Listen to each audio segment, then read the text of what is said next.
It was spring. The school year was drawing to a close, and another boring day at school was giving me a headache. I went to the nurse's office, but after taking the pill that I always keep in my bag, I went straight home, bypassing the school nurse. At home, I watered the flowers, dusted, and started looking at old family photo albums. The memories flooded all over me, and I started crying softly. Mom, Dad, everything was so good. A solid family. Plenty of fun trips. Why did everything end like this? Suddenly, the phone rang. It was my neighbor calling. She anxiously asked where I was and why I left school. When I told the teacher that I would go to the nurse's office, I just came home. Mrs. Stevens, I'll be there soon. I replied, then put the albums back in place and went to the house next door.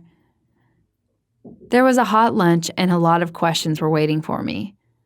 But even though my head didn't hurt, I still wasn't in any mood for conversation. Once I assured Mrs. Stevens, who was there to greet me, that I wasn't hungry at all, I locked myself in my room and looked out the window so I could see my family home. Through that window, until that night, fell the curtains as always blocked my view of my father's office. He didn't allow anyone to enter, and even after he left, he didn't leave a key behind. I had always wondered what was inside, and now I was one step away from learning the secret.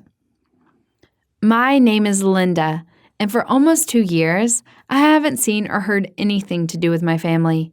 At the end of the last school year, my parents and younger sister went to Africa for the holidays. I can't stand the heat, so I refused to go with them, something I now regret very much. When they were about to leave, my parents asked their old friends from the house opposite, Mr. and Mrs. Stevens, to look after me. They're an elderly couple whose children grew up and moved out a long time ago. Since I was a kid, I often visited them and was glad to live with them for some time because they always loved and peppered me like their own granddaughter. The trip was supposed to last for exactly 5 weeks. But we stopped receiving calls from my parents after 4 days. I was worried, but Mr. Stevens assured me that it was difficult to get a signal where my parents and sister had gone. And they would definitely show up soon, but it still hasn't happened. And all this time I've been living with Mr. and Mrs. Stevens. Yes, they treat me like their own daughter or granddaughter, and they take care of me, but still I miss my own family very much and continue to dream of getting to see them. Time passed, and at some point I thought that some clues about the disappearance of my parents might be in my father's office. I started looking for ways to break the lock. It took almost a year because I'm not some gangster who can open any door with a knife. There was less than a day left before I would be able to get a key, and I had to try to sleep so I'd be fresh for the next day. The next morning, instead of going to school, I went to a designated deserted place, and from under a bench, I took out the key I needed. It was hidden there, especially for me. I wasn't sure about trusting any anonymous person from the internet, but this was my only chance. I was very nervous, but I wanted to quickly try to open that door, so I didn't hesitate. Fortunately, it didn't disappoint, and soon I found myself in that room. At last, everything was covered with a thick layer of dust. There were barely comprehensible drawings everywhere, so I decided to focus on my father's computer. Fortunately, there was a piece of paper with a password nearby, but it was encoded using various questions only. My dad knew the exact answers. I had to work on it, and it took me more than an hour to decipher it. On the computer, there were files and formats I didn't recognize. I decided to look at something familiar, my dad's email. Fortunately, the password was saved, and I was able to log in immediately.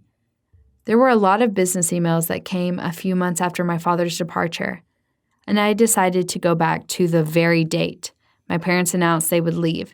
Found an invitation to a tour of Africa from a certain Thomas Schmidt. He suggested that Dad go there with him, and through several accommodation options, I decided to find out who he was because I had never heard that name from my parents before. With the help of social media, I found out that Thomas Schmidt was my father's work colleague, and a month after my family's disappearance, he was appointed the director of an oil company where he worked with my father. But why didn't Thomas himself disappear? Why was he actively uploading photos on social media if they agreed to go together? Surely he knew something. I was afraid to go to him directly, and hardly anyone would let a young girl into an oil company office. So I decided to contact my guardians. At first, Mr. and Mrs. Stevens asked me to put all this nonsense out of my head and said that whatever I did, my investigations would lead to nothing. They even said that they refused to help me, but in the end, they still put themselves in my shoes and agreed to help. Mr. Stevens listened to my story about what I learned in my father's office and then said that he had to tell me something very important. He asked me to try not to freak out and calmly listen to him, and then admitted that my father called him a week after he disappeared and said that they were captured by pirates who demanded a huge ransom. Dad knew he couldn't get that kind of money, even if he sold all of our property. So he just asked Mr. Stevens to take care of me and said goodbye. I was shocked and horrified by what I heard. Why didn't anyone tell me about that? Why was there a ransom of some engineer in the tens of millions of dollars? It turns out that my parents and sister were in serious danger all this time. And Mr. Stevens did absolutely nothing to help them in any way, and even decided to hide it from me. Oh my God. Fortunately, after a lot of persuading, Mr. Stevens agreed to go to Thomas with me. Thomas was very busy, and the other employees, upon finding out whose daughter I was, immediately became somewhat gloomy and silent. And all while we were waiting for Thomas, we still managed to find someone who was ready to talk. One of the employees of the company said in confidence that he could tell us something very important, which perhaps would help us find out the secret of my family's disappearance. We went to a place where no one would be able to hear our conversations, and the man said that before his disappearance, my father was the first in line for the post of the director of the company, and he was about to get the position. Thomas was the second after him, and since my dad was missing, it was Thomas who took the spot. Strange coincidence, isn't it? Soon Thomas had some time available, and we were invited into his office. He pretended to be very happy to see me, but at the same time, he didn't seem sincere regarding my problem. Thomas told us that his wife got sick right before the trip, and because of that, he couldn't go to Africa with my father. He had to cancel the trip right before the flight. Then he told me that he was very sorry about what happened. I immediately realized that there was something tricky about the way he talked. His speech sounded very stilted, and his eyes wandered during the conversation. After I got home, I thought for a long time about what to do next and how to find out what exactly Thomas didn't say. There had to be a clue. After giving it a lot of thought, one idea came to my mind. I decided to find Thomas's wife on social media and to write to her from a new account on behalf of the tour operator. I would send her a message that she was receiving compensation in the form of another tour to Africa because of the one she missed last year, and then I would offer to let her choose what date she preferred. I wasn't sure this idea would work, so I waited for her response with bated teeth. Soon she replied that she didn't understand what kind of African tour I was talking about, and that she would never voluntarily go there. Her husband told her that there was dangerous pirates and a lot of diseases there, and that it was very hot. She assumed it was some kind of mistake and said goodbye to me. So Thomas's wife didn't know about the trip at all and wasn't sick, but he knew about the pirates and was never planning to go to Africa. There were too many coincidences. Mr. Stevens thought so too, and he said that he would use his old connections to expose Thomas. The best detectives in the state took up the case of the disappearance of my parents and sister, and after a week, it finally got off the ground. It turned out that before my father could be appointed to the post of director, Thomas contacted a man from Africa via email and asked him to host someone for him, offering a very large sum of money. So they came to him with all the evidence and said that we would go to court, and he had a chance to mitigate the punishment if he cooperated. If my family was saved.